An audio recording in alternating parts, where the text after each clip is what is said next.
A lot of what you talk about is, it gave, I don't know, when I went a few times, it gives you a lot of faith in humanity. If everybody's on drugs for a week, people are really good to one another. and that is like the cynical look at it. But when you leave, you're like filled up a little bit. It's like the closest that I felt to kind of like being awake. And then it goes away and you get caught back up in the rat race and the things that you want to achieve, etc. But if there is a way for you to like pop in and see what humans can not only like achieve in terms of like interpersonal relationships, but like also build. Like these people just decide to go to the desert with very little communication with one another and build a city where there's no money. You can't buy anything but iced coffee. It functions. Dude, this is the craziest thing about it. You were talking about earlier about like people being left up to their own devices. In the weirdest way, it's like shockingly conservative, but nobody there would admit it, right? Like it's or libertarian if you want to call it, because it's basically like, there's no fucking police really running around. There's no security. There's no rules. There's absolutely nothing. And people are building these structures. Nobody dies. One guy ran into a fire. That was on him. He was planning on doing that, right? He took the name too literally. Literally. Burning Man. But like the idea that you could go to this place and like people are doing all these drugs, etc., but they say that you are relying only on yourself. And when you rely only on yourself, you go, oh shit, there's no safety net? I better not take too much of that because I could pass out in the desert and die.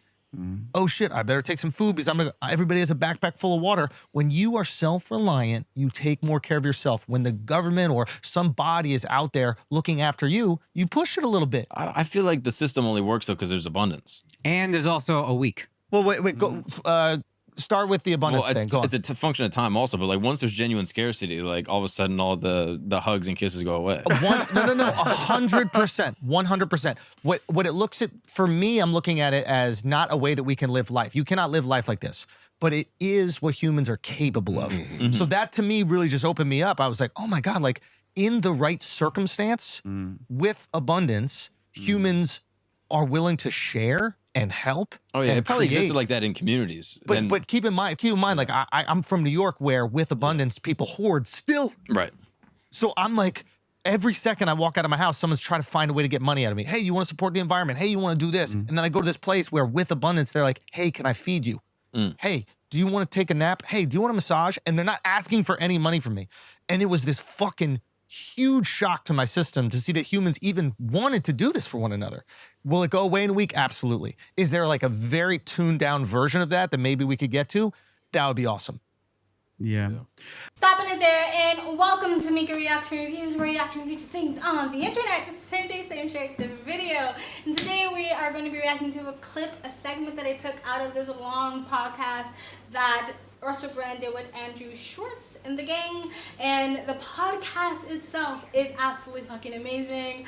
Like, there's been two major podcast sort of roundtable like discussions that I've seen this month that, you know, you just walk away and you feel filled up. I don't know if you know what I'm talking about when you feel spiritually and intellectually fulfilled by the conversation you were just sort of observing. Is this podcast, and it's the most recent podcast roundtable that Dr. Jordan Peterson did, debating, or not debating, but talking and discussing the utility of God and religion and society. Absolutely fucking amazing. Go watch both of them. But this is just a segment of this one. I mean, it was hard to pick what to cut down because like everything was just so delicious, right? But in this part, they're basically talking about true altruism, and they're using the Burning Man as a base. If you don't know what Burning Man is, it's this huge festival that goes on the desert near California, where everything's free within the festival. But when he says everything's free, like people do have to build the structures themselves that cost money, the food, the beverages, everything they bring to the festival that also costs money.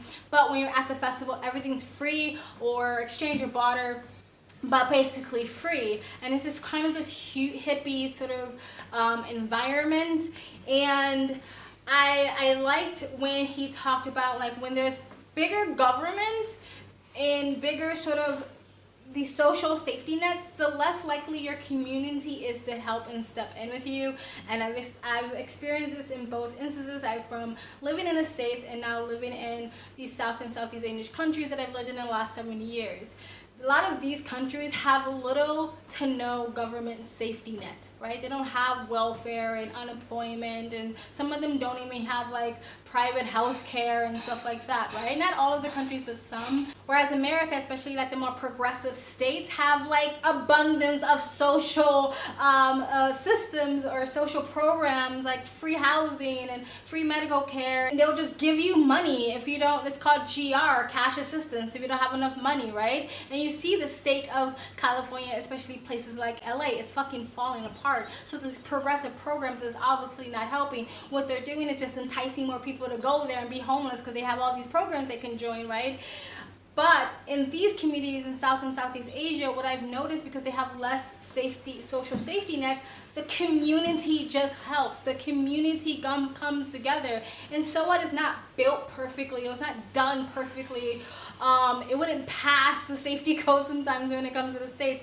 But they get shit done. Like if the road needs to be done and the government's taking too long to fix the road, an uncle will call a cousin, and then cousin will call his brother, and to bring the tar, to bring the machinery and fix the fucking road themselves, right? Or they just help each other with food, or the homeless person, or the crazy person on the corner. Everybody looks out for that person. And you also see that a lot when it comes to the travel and expat community as well. A lot of travel and expat community who travels long term, we all look out for each other. There's been plenty of times where I lost a passport, I lost my card, or I needed some cash, or I needed to use some phone, or I needed to ride somewhere, and a fellow expat or a fellow traveler or even a local person will just come run to your rescue. I have a long list of examples of times where I was in the middle of nowhere and I was desperate, in a desperate situation, and a local would just come out of nowhere and just help me out of goodness of the heart with wanting nothing in return whatsoever.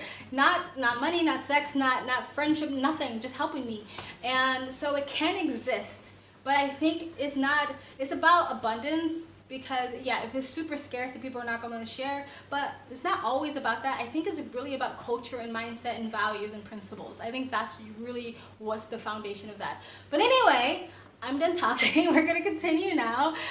Please like, comment, and subscribe. Hit that button to get notifications when I do upload. All of that really does help with the algorithm, guys. And if they do support the channel even further, you can donate. My PayPal link is in the description box below.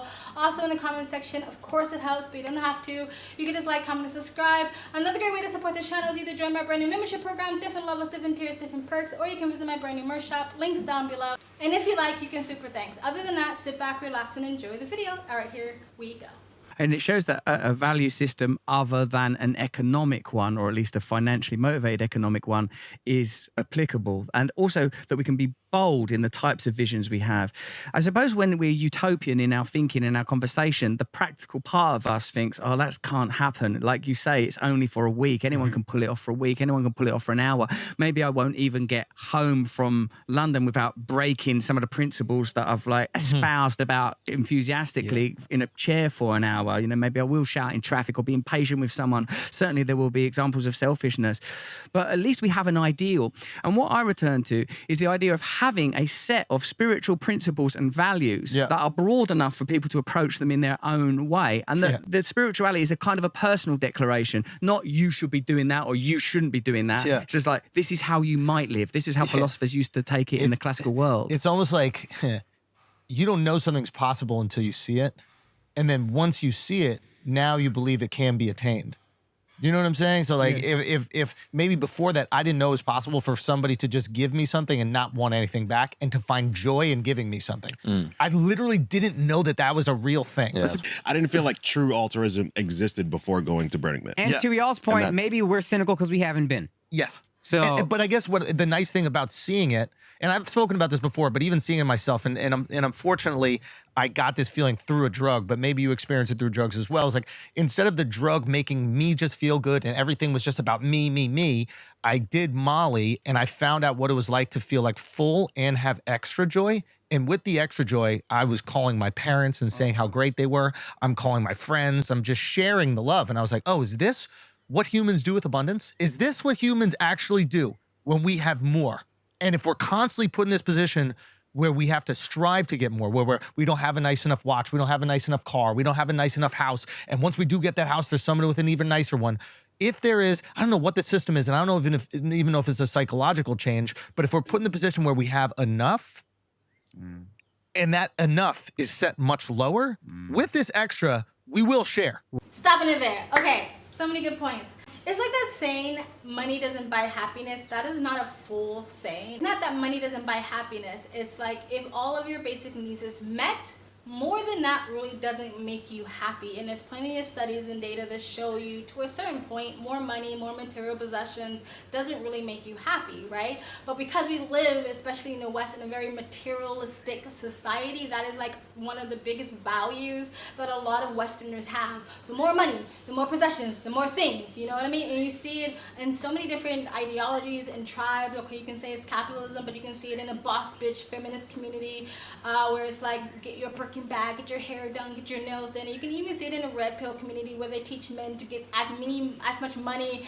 and as many material possessions so they can peacock for the right opportunist, gold digging women. For some reason, that's the women that they want. I don't know why, but it's like that's our values. And so because we are being told that we need more, we always in a state of scarcity because we need more, we need more, we need more, instead of realizing like you just need these things. I've never been that way, even when I was younger, even when I lived in LA. I never cared about material possessions, and I kind of went the opposite of a lot of my counterparts, people in my generation. Like instead of striving for more money, more things, I just like lowered my cost of living so I didn't have to make more money. I make a certain amount of money and I live fine, I live good, I live well, right? Because I just move locations. And as for the drug thing, like I'm pro psychedelics. I'm not saying people should do it or try it, but I think it's fine and I've done it. But what the difference between something like harder street drugs that I'm just not gonna say, you can use your imagination, between something like a psychedelic. Harder street drugs are usually a very selfish feeling. You feel high. It's all about you. It's all about me. I'm amazing now. I'm the best person. I'm the most beautiful. I'm the most talented. Where a lot of the psychedelics are love drugs, where you just love everything and everybody, and it kind of like opens your mind up, and I don't know. I'm not gonna get more into that because I know I have a lot of conservatives in here and people just don't understand. But that's the difference between the drugs. It's like one makes you very closed off and selfish, and the other one makes you love, and not in a sexual way. It's just like you just see everyone as your equal. You see everyone just as you, right? You're not better, you're not worse, right? Anyway, let's continue. Well, maybe this is Russell's point in the end. In the end, maybe the abundance is emotional. It's not physical. You need what you need. Yeah. But if you feel emotionally abundant, then you give. If you don't feel emotionally abundant, no matter how financially abundant you are, you're going to just take filling because the you're filling the void. void. Yeah. But if you feel emotionally abundant and you have enough to survive, then you give. I have enough to survive. I feel emotionally abundant. Why don't I give? And that is the idea of like a priest or like a Mother Teresa or whoever. That's why Catholicism or Christianity works, like unconditional love from the Father. You get filled from God. Yeah. Now, what do we do And that's why people say to control, they say all religion is to control the poor people because it fills them up and I can still keep being abundant. Oh, they're happy. shit, I can keep all this Yeah, money that's both sides when of it. they're filled up emotionally. Optimistic view, cynical view. That's it. So then what happens when you replace religion in America with money, The thing you worship. knowing that there's always going to be somebody richer, there's always going to be somebody with more things, and having the most things is what makes you feel the most fulfilled? You're going to have that scarcity. You're going to have people robbing each other. Like, you're going to have people committing violent acts to attain some of those resources.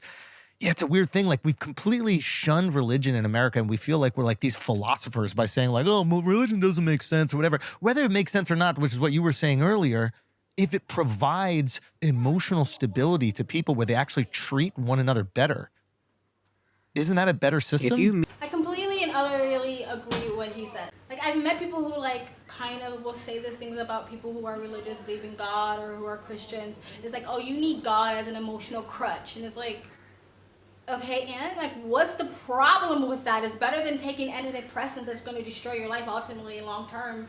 You know what I mean? The antidepressants that scientists are now saying doesn't really work long term. You know, like, what's wrong with having God or faith as a crutch? What's wrong with that? You know what I mean? Of course, you should build your own self up, but still, there's nothing wrong with that. In a time of desperateness, a time when you're in your deepest, darkest place, a time of sorrow and despair, what's wrong with that? And so I never understand why people like who are atheists say that, and they think it's like a ha-ha, like, I'm better than you. Like, no, you're not, because you're probably popping pills and drugs instead of using God. You're going to use something as a crutch, whether it's faith, whether it's a drug, whether it's a substance, whether it's, distracting yourself with work or sex, like you're going to use something as a crutch. So which's better? You know what I mean? Just even if it's pseudoscience, even if it's placebo, who cares if it works? And I love how they talked about how the US and the West kind of replaced God with things like money, or the love of money and material possessions, aka junk values, which probably is one of the reasons why mental health is on the rise. Anyway, let's continue. Eat and spend real time with a truly religious person, you will never knock religion again. You just won't, because you'll be like, oh, this is the good it can have. Good, God bless you for being religious. Good for you. That's what got you there. But Good just for like you. any system, they will fucking abuse it. Just like with capitalism, we'll get abused. Just like with communism, it gets abused. We're abusers. That's what humans do. So it's like, how do you... It's like the internet. Any tool that's powerful can be misused. God is the most powerful idea on earth. Of course it can be misused, but that doesn't mean you get rid of it altogether.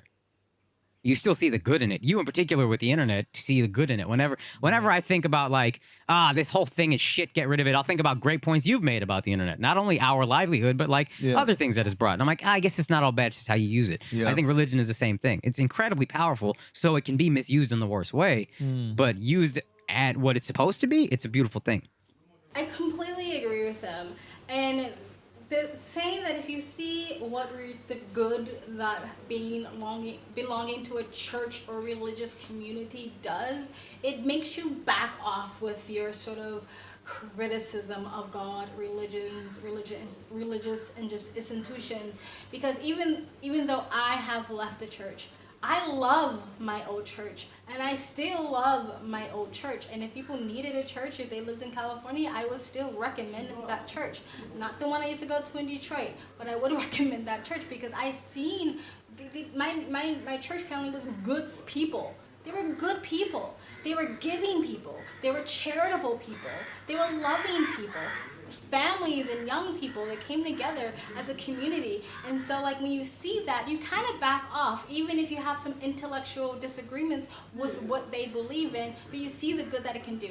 However, just like any other system, there can be corruption, and it makes me sick when I see pastors and priests who are very dirty in their churches and do their flock all wrong. But it's the same thing with not throwing out the baby with the bathwater. You can understand and see the goodness of something, the foundation that it can create for a community, and then cut out the bad parts, cut out the corruption. You know? Anyway, let's continue. See that what you're saying, it seems, is that religion is something that can only be applied to spiritual ideas, but in fact religion is a sort of a set of principles that can be applied anywhere. And to your point about money there, Andrew, is that when Nietzsche says God is dead, people forget that what he means is God is dead and there's not enough water in the world to cleanse our hands of the blood that we've spilled, that man is religious. So if you take away the idea that God is a set of values that are about altruism, kindness, mutual support, a set of principles that make it easier to deal with the fact that we're alive and we're going to die and everyone we love is going to die. So here are some ideas that have consistently been found to be useful. And I really love your point that when you're around a religious person, you feel its value. You feel its value beyond rationalism and materialism. The Enlightenment gave us a set of principles, many of which were incredible. It gave us what I believe to be the false markers of progress around science and medicine, technology and medicine. Because we have progressed so evidently, unignorably and indefatigably in these areas, we are unable to see that in some areas we have stayed the same or even possibly regressed. If you extract these principles from our life, love, kindness, care, you create a kind of nihilistic abyss is what emerges. And like you see that when you talked about your experience at Burning Man and how it gave you a vision for how things might be, it brings, I believe, an important point to the forefront. We're told that our cultures and societies are neutral. They're not neutral. It's not just like this is what it is. That's a set of values that have been arrived at because they are beneficial to a certain set. Remember when we touched on the pandemic a moment ago? Sometimes we think the system is broken. Well, when you think the system is broken, look at who it's working for really it might be well. working perfectly. And if you find that it's working really well for the most powerful interests in the world, do you think that that is a coincidence? Or do you think that the system is perhaps a reflection of their intention. And when you see an alternative vision, like the famous example in our culture, there's nylon, simultaneously they invented that tech across the Atlantic. That's why it's called New York, London, nylon. I didn't know that. That tech was simultaneously, as if there is some ethereal connection, some unitary force that underwrites all apparent separateness, that consciousness precedes material, that consciousness does not emerge from evolutionary processes, evolutionary processes emerge from consciousness. These are the ideas of Bernardo Kastrup. He's another good guest you could have on your podcast. The other example, and it's dumb in a way, no one could break the 4-minute mile, then one geezer broke the 4-minute mile, then another one does the next day. Oh, yeah, you can do this. I think calculus was the same way, right? Was it really? Yeah, I think I Newton didn't know that and example. Leibniz, like both, they came up with it at the same time simultaneously in different countries, never talked to each other. If consciousness is non-local, if consciousness is something we arrive at a certain point in our evolution, but the idea of a frequency that we can all be strung along like flags upon a string, then it's something that we're all simultaneously accessing. And this point of modeling, of like creating communities that function well to demonstrate to it. The problem is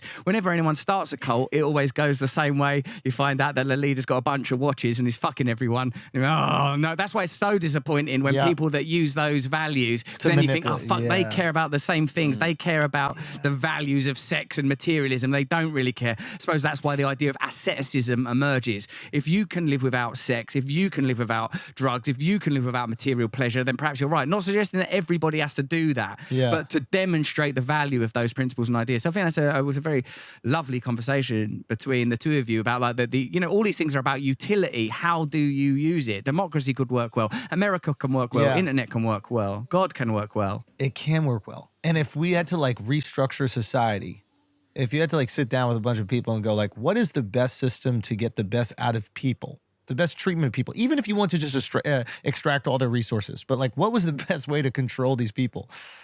Making them value God, being like the coolest person in the city is the guy who shares the most, cares the most, like wants to help the most. That makes you the coolest guy. Oh, he's the most helpful. Value the immaterial, and I'll value the material. And it's like it's a brilliant system. I don't know why they went away from it. Why is there this push away from religion? If you were a rich guy that is just greedy and wants to take all the money from it, why would you shun God?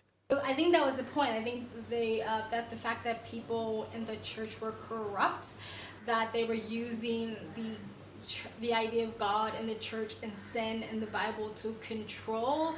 And what he said about religion, being loving, being kind, being non-judgmental, being giving, all these things sounds great.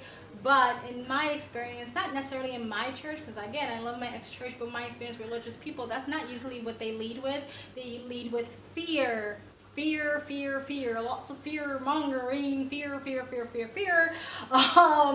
And like, for example, I watch a lot of NDEs testimonies, whether you believe in NDEs or not, which is near-death experiences. And there's a couple of different channels I watch them on. One is called Heaven Awaits, or Heaven Awaits.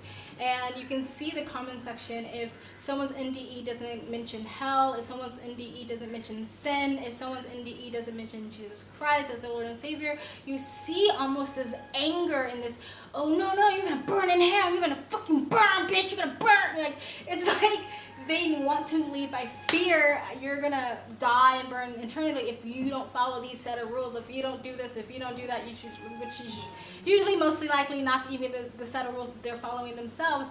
But I think that sounds great. But I think the reason why people moved away from God in the church is, I think it was propaganda from the establishment, but I also think it was the way people in church were conducting themselves. I think everyone has some blame in this, right? And let's not forget the whole priest scandal. But anyway, let's continue. Because, if anything, double down on it. Yeah, the people who misuse it, I think, turn those people off. But yeah, I was even thinking Christianity, the idea of Jesus eating with like the sinners, and you know the line better than I do, but like the compassion that teaches. If God is eating with these people and breaking bread with these people that are supposed to be untouchable, and that's like, oh, why would I be above that? Again, but just to touch on that, that is how it should be. That's how my church was, but that's not how a lot of churches are, and that's not how a lot of religious people conduct themselves. A lot of religious people, I'm not talking about you guys. If that's not you, don't get offended. If you're triggered, then maybe it's you. they live in this self-righteousness. They would never go and eat with the fucking heathens. They would no go break bread with the sinners. Like, even my church back in Detroit, I was told not to talk to people outside of my denomination, not to congregate with people who with a different religion, not to talk to people who were homosexuals, not to talk to people who were drug addicts, you know, not to talk to atheists because they are going to corrupt you. And so, like, they feel better than you. I am better than you. And it's more of like this, I'm going to heaven and you're going to hell. And they feel better. And that's not the place a lot of religious people do operate in. And so you have to kind of acknowledge that there also needs to be something fixed amongst the church and Christians and Catholics and the religious folks, right? But I do think that's how it was supposed to be. You are no better and no worse than anybody else. If Jesus Christ himself can sit down with the sinners, then so can you. Anyway, let's continue. What would I be above being compassionate toward these people? The issue with religion, though, like governmentally, is that it's ascribing power to something beyond the government. So you have to somehow hijack that or have some sort of like church and state like unity. Or manipulate it. because you can't change what God said. It's like in China. It's like we're like the religion is the state. All right, guys, that was Russell Brand, Andrew Schulz, and the gang. I love this podcast. This is part 1 of my breakdown, by the way. I think I broke it down, this podcast, like 3 different times because, like, there was so much in this podcast that I loved. So this is the first one. And again, I like what he said about, you know, the state killing God so they can be the God, right? But it's the same thing with cults do. Like, if you belong to a cult, a lot of times they will kill any other authority figure that will have any say in your life. So a lot of times they will separate you from your parents. A lot of times they will separate you from your loved ones, your wife, your husband, your siblings, your family, your friends, because they need to become the only thing that you listen to. So by the state of the government or the establishment killing God, it's like, now I'm the one you listen to. I'm the person you come to figure out what your values, your morals, your perspectives should be, how your community should be run. But anyway, guys, tell me what you think. That's it. Let me know in the comment section below. Please like, comment, and subscribe. Hit that bell to get the notifications when I do upload. All of that really does help with the algorithm. And if you guys like to support the channel any further, you can donate. My PayPal link is in the description box below and also in the comment section. Of course, it helps, but you don't have to. You can just like, comment, and subscribe. Another great way to support this channel is either join my brand new membership program, different levels, different tiers, different perks, or you can visit my brand new merch shop. Links down below. And if you like, you can super thanks. I also have a second travel vlog channel. I travel as a lifestyle, or I live abroad. If you'd like to know where I am in the world, you can go description box below and also in the comment section, hit the link, go subscribe to my travel vlog channel, and follow me on my travel Instagram. My storage is usually what's most up to date. And you guys have an amazing day.